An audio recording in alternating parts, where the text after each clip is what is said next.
Alright, what's good y'all? My last video did not hit the spot, so using your feedback, let's make it better. So starting off, let's go with Khora. The farming team has a Khora, a Nekros, a Nova, and a Wisp. However, you can also do Khora, 2 Nekros, Nova, and no Wisp. And I'll look at both of those in a second. So let's start with the Khora build. Here is the build as follows. I'm using Raw as the helmet over Venari. We have accumulating Whip Claw for damage, pilfering, whatever, Strangled Dome for more loot. You can replace Mecha Empowered with Corrosive Projection, your choice. Equilibrium for energy. This will make sense in a minute. Range, obviously, flow, and whatever. Fury is for damage. Augmented is for more strength. Primary weapon doesn't really matter, but I'm using the Mitre with Neutralizing Justice. The rest of this doesn't matter at all, just to kill nullifier bubbles. Secondary weapon, I'm using the Epitaph as a primer. Auger mods give me energy on shield, give me shield on energy, whatever. That way I can shield gate a little bit better. This is for the dodge speed, and then I use this for the combo duration. Melee weapon, I use Magistar Incarnon as an Acolyte killer. Here are my perks, and then here is my build. Replace the Riven with something else. I don't know, I'm sure you'll figure it out. You can put something else there. But yeah, basically it's a slam build, and you look at the floor and you press middle mouse and everything dies.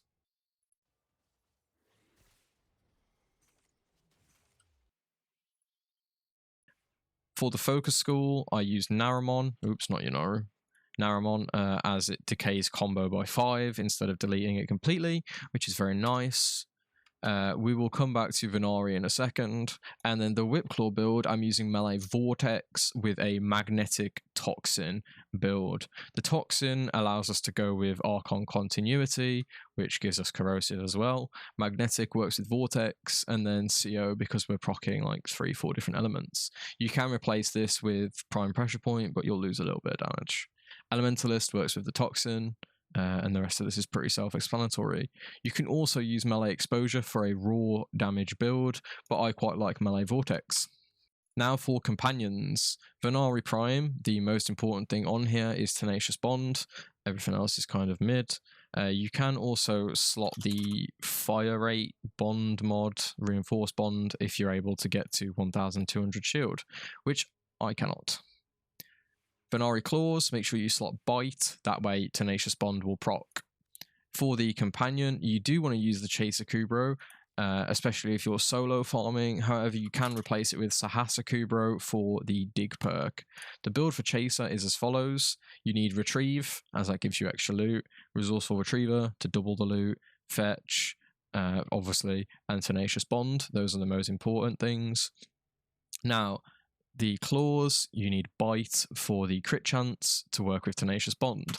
Now, some people do point out to me that the Chaser Kubro eats the corpses, that way the Nekros can't eat the corpse. However, it still is good, it's very good for solo farming, but it does work out fine with Nekros. They don't stack, but you still get good loot rates, is what I'm trying to say. Like, it isn't a negative thing, is what I'm trying to say. So yeah. The second thing is the Nekros. There's 2 Nekros builds. The first one is with Orgaze from Atlas, Petrify. We get rid of the 4th ability because it is junk for farming, so we don't need it. You need Despoil. We have Orgaze as follows, and then the rest of this is pretty self-explanatory. We have Strength, Strength, and Strength, so that we can get to like 100 drop chance. Overextended for some range. This keeps us like energized so that we can run Petrify as much as possible. We don't need max range because this already has 47 meters, which is plenty when using Khora's Dome, so that's fine. And this is just to support the team. You can switch Corrosive Projection out for like something else, but these are pretty good. This gives us more strength so we can get more loot. And Blessing gives us more strength and so on. If you are going to do a single Nekros, this is the Nekros you take. However, the other Nekros, which I don't think I have the build made for it right now, would be using Mag's Pull. This is my Endo build, so don't worry about it, but just using Mag's Pull. The reason you use Mag's Pull is because if enemies spawn kind of far away, you can literally just yank them into the dome, and that's obviously very good for farming. For the weapons, it doesn't matter. Run whatever you want. If you want to run the Mitre to help support like the Khora, go for it. The rest of it doesn't matter. You may want to use an Acolyte killer like Magistar. Totally fine. For focus schools, at the moment I'm on Madurai because I was doing Lua Survival. However, you can run Vazarin to protect yourself. You can run Zinuric for energy. It doesn't really matter, to be honest. The Kubro, exactly the same. Either you run Sahasa or you run Chaser Kubro. For the Nova, we have the build here. Basically, Dreamer's Bond can be changed, but I like it for the energy and health regen. It helps the Nekros and the Khora. We have range, which will make sense in a second. Our arcanes are steadfast, because we're spamming the fourth ability, and duration for the fourth ability. We mostly crank duration and strength, so we need to hit 75% speed/slow on this, and also duration is like the range of this ability, so that makes sense. Our helmet is rest and rage, and we're going to be using the day version to make the enemies take more damage and move a lot faster. So to get the day version, make sure you're using a light thingy, and it should look like that. For weapons, again, doesn't really matter. Use an Acolyte killer if you really fancy. Up to you. I use this to kill Thrax on the Lua Survival. Focus School, again, I'm using Zinuric. Doesn't really matter, though. Companion, again, I use bulky Sahasa, or you can use Chaser. I just like Sahasa to keep me fully like energized to the max.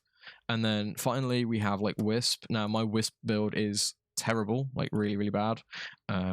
But for Wisp, all you really want to do is crank strength to the max. Bellicose gives me more strength, this gives me strength, and then the rest of it is strength. I have Eclipse here for some reason, don't worry about that. Switch that out for something else to boost the team. I never play Wisp, so yeah, I don't really know why. Like, I just don't have a build on her. For this, I would run Madurai for sling strength and stuff. So yeah. Companion is the same again, either Chaser or Sahasa, up to you. Now, another important thing for farming is your operator. This arcane is Goated Magus Anomaly, and I'll show you real quick why it is so good. So, I have arrived in the Simulacrum, or however you say this thing. Imagine I'm farming over here. Oh man, my dome doesn't reach them. Well, if you press 5, and then 5 again, they start to come towards you. Now, you can speed that up even further by pressing 5 and then E. And then you can chain that, so it goes 5E, 5E, 5E, 5E, 5E, and so on. And the enemies come flying at you. Boom. And that way, you can farm very quickly. You combine those two things with Nova using Rest and Rage and her fourth ability, and then Nekros with Max Pull, and you've just got like enemies flying at you at the speed of sound. So it's very good. Very, very good. Now, another method of farming is using something like Zaku Prime and breaking all of the boxes with your fourth ability. Basically, I use Arcane Steadfast, I use a bunch of efficiency and a bunch of range to spam the fourth ability and smash all the boxes in range. You could definitely replace this with Flow. This is a very just throw it together build and pray it works, which it does. So you sprint through the mission, smash all the boxes and so on. What I would suggest is do like equip Mobilize for extra parkour velocity. Literally anything that gives you parkour velocity is really good. That way you can run through a lot faster. Because of the formers on my other build, I kind of had to just throw this together a bit randomly. Pretty much you just run through the mission and press your 4 over and over again. I use Madurai purely just for the like faster casting speed. You sling a few times and then you cast and it's nice and fast. But yeah, use whatever. Now then, how do we choose a farming location? There's 2 things we need to consider. Well, 3 things technically. Number 1 is Steel Path. Not everything should be farmed on Steel Path, but if you're going solo, Steel Path is definitely the most effective. First of all, we get that extra resource drop chance, which is great, but also it makes the enemy spawn rate as if it's a full team, even if you're on your own. So if you are solo farming to get the most spawns possible, you go on Steel Path. Simples. The other thing you want to look for are dark sector missions, and they look like this with this little Tenno symbol. As you can see, plus 25% resource drop chance, goated. Exactly what we want. Now, over here, still 25 resource drop chance. Where's another one that I can think of? Eris, Akkad, there you go, 30% drop chance, and so on. So for farming resources, these, like, whatever you call them, dark sectors, are very good. The other thing you want to look for is fissures. Now, endless fissures in particular, like Void Cascade and Survival, have bonuses for each relic you open. So at around 80 minutes, I think it is, something like that, you'll have double drop chance, double drops, and then you can combine that with boosters and blessing that basically give you insane amounts of drop chance. Now, for example, if you are getting 1 Neurode because you don't have a booster, at like 80 minutes, you'll be getting 2 or 3. And then you can combine that with Resourceful Retriever that might be like 6, and so on. So it's basically exponential farming. Some good spots for that are the like Lua Omnia survivals. You have Annie/Mott on the Void, which can both be good fissures. Sadly, I don't think Terrorem can be a fissure, which is a shame.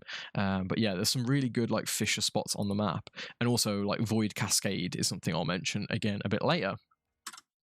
So when finding a good tile set, the one thing you're looking for is like multiple spawn points. So this spawn on Terrorem on Deimos has a spawn over there, which is 1. A spawn down here, if this door is open, which is 2, and then a spawn back there, which is 3. However, there is a more optimal room on this map, which I'll try and find in a second. But the 2 different like tile set sections I'm going to cover, one is the moment you spawn into the mission, you can see if it's the good tile set, and a couple of the others are going to be specific rooms you have to look for.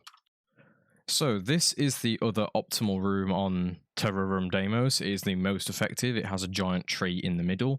To play this, you would basically put your like a dome on the tree, like so. The reason this is the most effective spot is you have a spawn point like here, here, there can be spawns down here, here, and so on. So there's lots and lots of entry points for the enemies. With a full team, you will have a Nova that can just speed the enemies up and they will immediately get grabbed by the dome. For like casual solo farming, I do prefer the room in the spawn point because I just know if I have the good tile. But again, this one has lots and lots of spawn points, which makes it pretty good. For something like Assur on Uranus, I personally like this spawn point as there are spawns there, and all the way down here, and I would place my dome right here, like so. However, there is a more optimal room, which I will try and find in a second. Alright, so for Assur on Uranus, this is the most optimal room. You have this big infested thing in the middle, stairs, stairs, and here. You place your dome in the middle, and basically the enemies spawn left, right, and yeah, you can whip.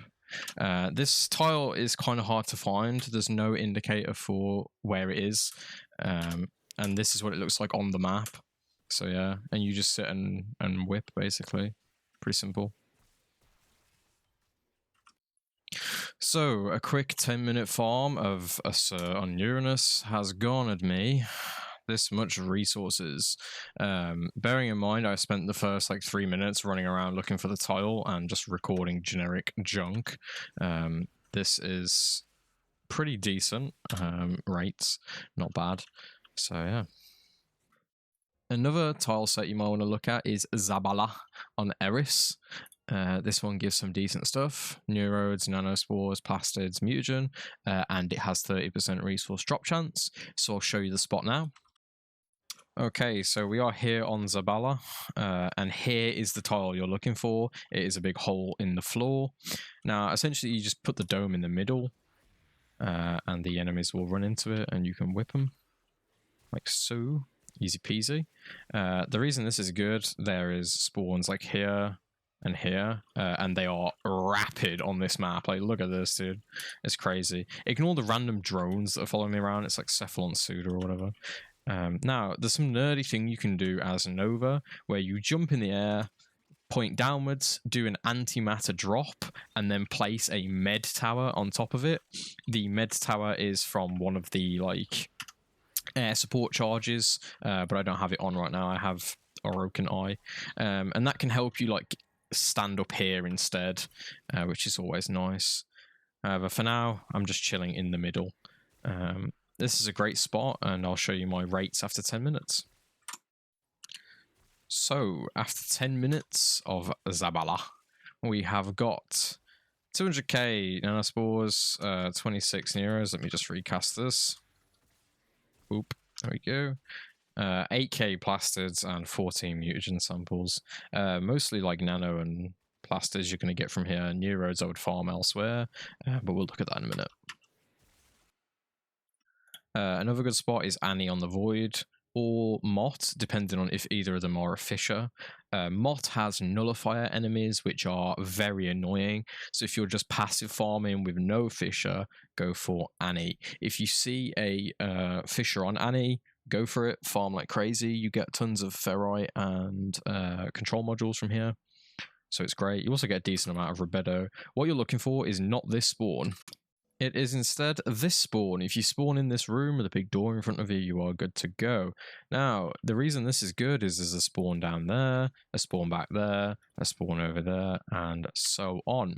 So you can either place your cage over here in this spot, or you can place it in this spot. So if you place it here, you can stand down here and kind of like whip outwards, and Nova can use Rest and Rage into the ceiling, and it will speed the enemies up.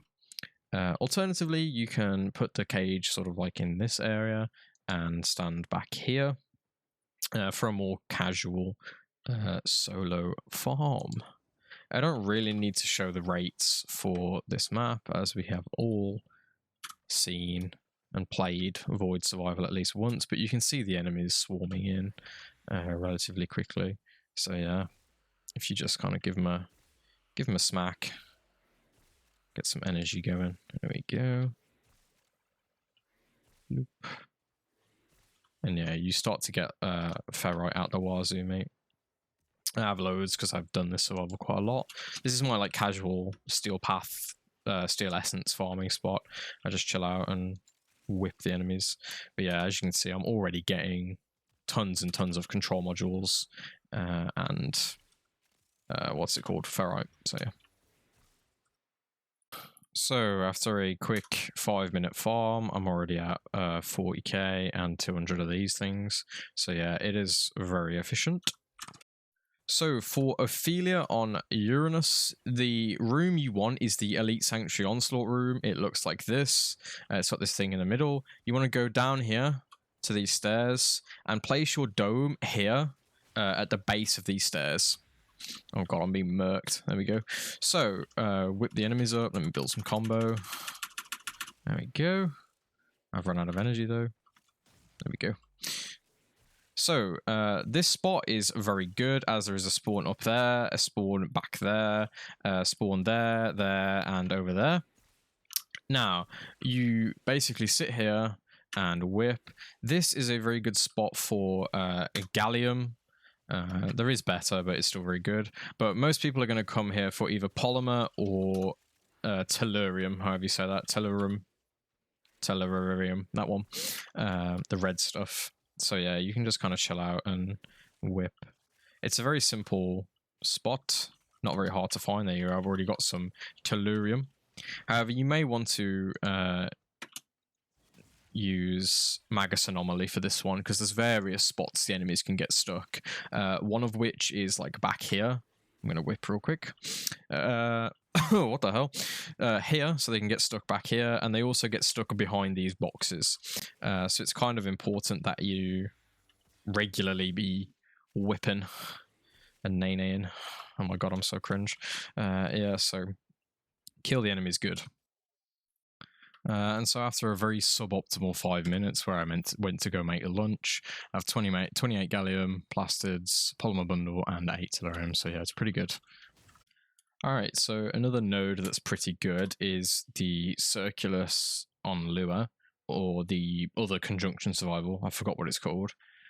Basically, you want this as your spawn point. It's like a hallway with the 2 entrances here. Now, if this is a dead room, you can like place your dome here and it'll grab both sides. If this isn't a dead room, you can put the dome here and then kind of like chill up here. There's another room you can go to, which I'll look for in a sec as well. So because I'm kind of bored of looking for tile sets, I'll just tell you. It's basically like this room, but a bit bigger with like 4 entrances. So like 1, 2, 3, 4, with kind of like a plant thing in the middle. This one also works, so you can put the dome in the middle, and I have no energy, and just whip. So yeah, very, very similar. Now, the reason this Lua Survival is pretty good, well, first of all, it is like relics. You can open any relic. It's an Omnia Survival. Secondly, you get Lua Thrax Plasm from here. There we go, which is good. And then you also get Neurodes. Now, the good thing about this node in particular, I'm getting murked right now. Yeah, the good thing about this node in particular is every 5-ish minutes, you get like a big batch of sentients spawn in. And the more players you have, the more sentients that spawn. That is good because sentients have one of the highest drop chances for Neurodes. So if you're looking to do a farm, you can stay for like the relic rewards so that you get more drops and drop chance, and then more players means more sentients, so you can get like 30 plus Neurodes every time the sentients spawn in, which is really good. I'll hang around here a little bit and see if I can get like a decent sentient drop, and then I'll let you know.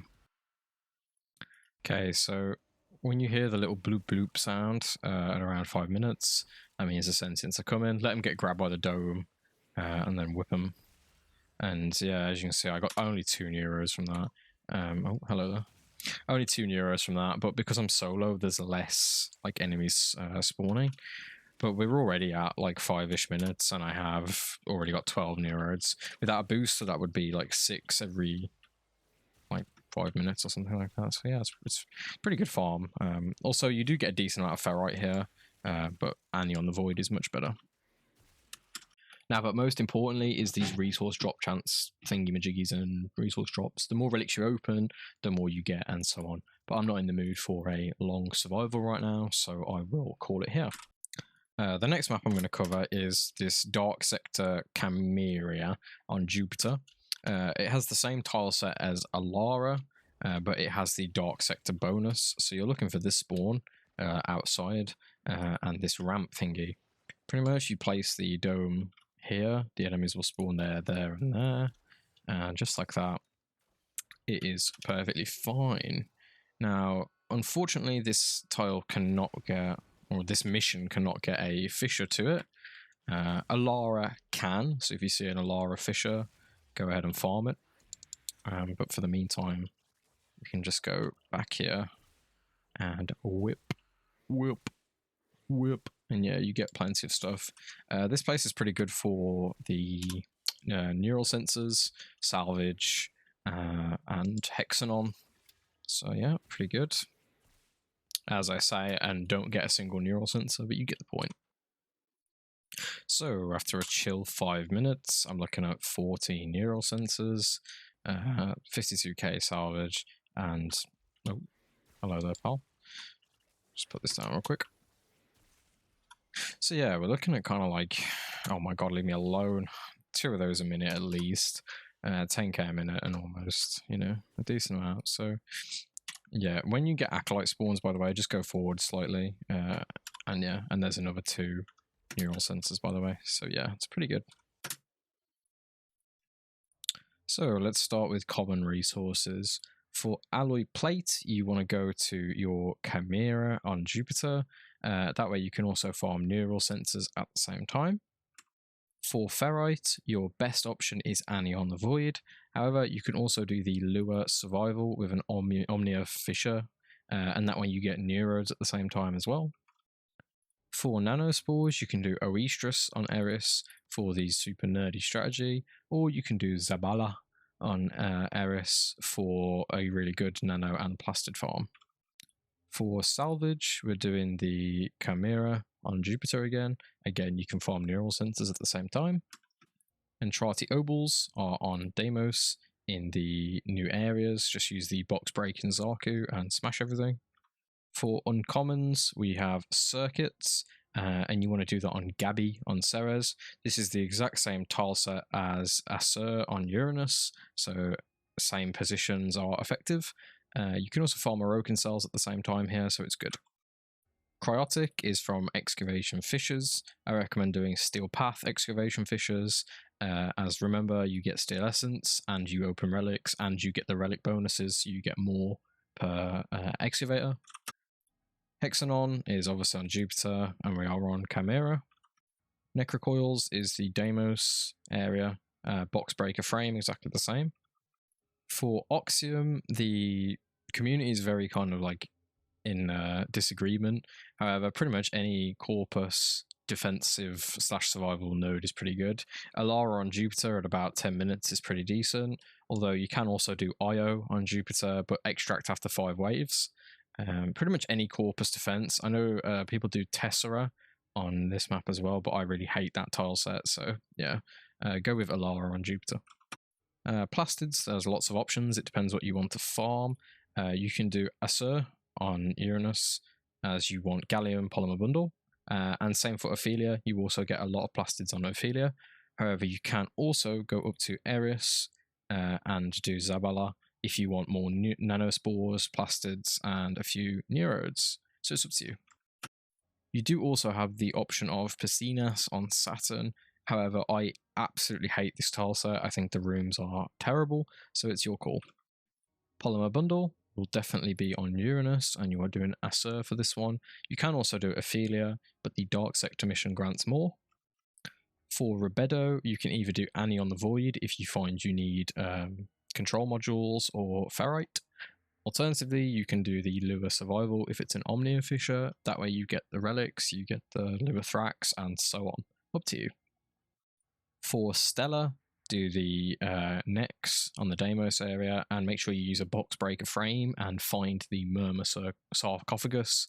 You can also do the mirror defense thingy and fill the glyphs. Thraxplasm is obviously Void Cascade Fissures, there's no doubt about that. And then Void Gel Orbs, you can either do Halico Perimeter with a box breaker, or you can just do Cascade Fissures.